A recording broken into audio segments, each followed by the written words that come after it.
Chapter 31. Then Moses went out and spoke these words to all Israel. I am now 120 years old, and I am no longer able to lead you. The Lord has said to me, "You shall not cross the Jordan. The Lord your God himself will cross over ahead of you. He will destroy these nations before you, and you will take possession of their land. Joshua also will cross over ahead of you, as the Lord said, and the Lord will do to them what he did to Sihon and Og, the kings of the Amorites, whom he destroyed along with their land.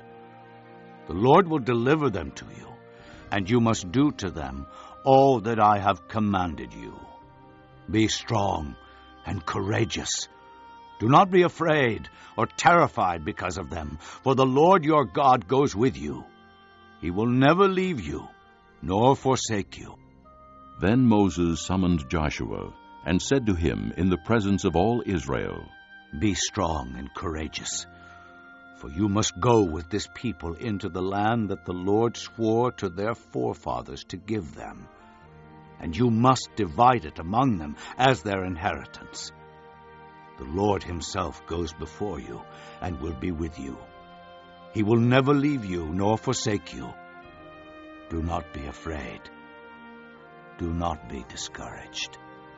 So Moses wrote down this law and gave it to the priests, the sons of Levi, who carried the ark of the covenant of the Lord, and to all the elders of Israel.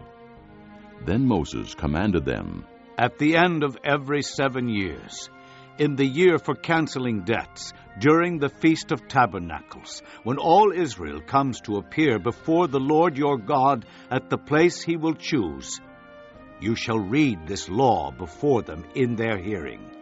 Assemble the people, men, women, and children, and the aliens living in your towns, so they can listen and learn to fear the Lord your God, and follow carefully all the words of this law. Their children, who do not know this law, must hear it and learn to fear the Lord your God as long as you live in the land you are crossing the Jordan to possess." The Lord said to Moses, "Now the day of your death is near. Call Joshua and present yourselves at the tent of meeting, where I will commission him." So Moses and Joshua came and presented themselves at the tent of meeting. Then the Lord appeared at the tent in a pillar of cloud, and the cloud stood over the entrance to the tent. And the Lord said to Moses, "You are going to rest with your fathers, and these people will soon prostitute themselves to the foreign gods of the land they are entering. They will forsake me and break the covenant I made with them. On that day I will become angry with them and forsake them. I will hide my face from them, and they will be destroyed. Many disasters and difficulties will come upon them, and on that day they will ask, 'Have not these disasters come upon us because our God is not with us?' And I will certainly hide my face on that day because of all their wickedness in turning to other gods. Now write down for yourselves this song, and teach it to the Israelites, and have them sing it, so that it may be a witness for me against them. When I have brought them into the land flowing with milk and honey, the land I promised on oath to their forefathers, and when they eat their fill and thrive, they will turn to other gods and worship them, rejecting me and breaking my covenant. And when many disasters and difficulties come upon them, this song will testify against them, because it will not be forgotten by their descendants. I know what they are disposed to do, even before I bring them into the land I promised them on oath." So Moses wrote down this song that day and taught it to the Israelites. The Lord gave this command to Joshua, son of Nun.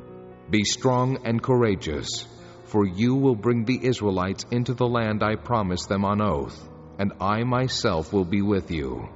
After Moses finished writing in a book the words of this law from beginning to end, he gave this command to the Levites who carried the ark of the covenant of the Lord. "Take this book of the law and place it beside the ark of the covenant of the Lord your God. There it will remain as a witness against you. For I know how rebellious and stiff-necked you are. If you have been rebellious against the Lord while I am still alive and with you, how much more will you rebel after I die? Assemble before me all the elders of your tribes and all your officials, so that I can speak these words in their hearing, and call heaven and earth to testify against them. For I know that after my death you are sure to become utterly corrupt and to turn from the way I have commanded you. In days to come, disaster will fall upon you because you will do evil in the sight of the Lord and provoke him to anger by what your hands have made. And Moses recited the words of this song from beginning to end in the hearing of the whole assembly of Israel.